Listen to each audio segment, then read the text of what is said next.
দুনিয়াদারিতে doctor করবেন, জজ করবেন, উকিল করবেন, ডিএম করবেন, বিডিও করবেন, সব জায়েজ আছে ইসলামে, অসুবিধে নাই। কিন্তু এই তিনটে শিক্ষা প্রত্যেকটা বাপ মাকে সন্তানকে দিতেই হবে। যদি না দিতে পারে, কিয়ামতের দিনে ওই সন্তানের জন্য বাপ মা ধরা পড়ে জাহান্নামে যাবে। বড় দুঃখ, আজ পুরো পৃথিবী জুড়ে আমেরিকা বলুন, ফ্রান্স বলুন, ব্রিটেন বলুন, ব্রাজিল, আর্জেন্টিনা বলুন, আর আমার দেশেই বলুন, একদল ব্যক্তি উঠে পড়ে লেগেছে, ইসলামকে মুছিয়ে দেব, ইসলামকে মিটিয়ে দেব।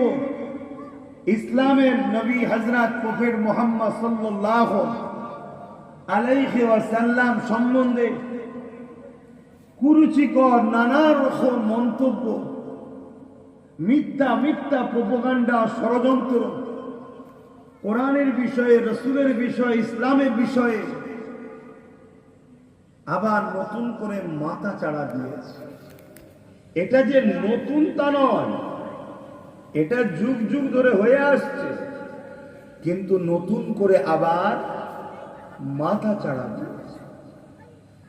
এই ইসলাম বিদ্বেষী এই মানবরূপী পশুগুলো তখনই মাথা চাড়া দেয় যখন সমাজে মুসলমানদের মধ্যে মুনাফিকের সংখ্যা বেড়ে যায়।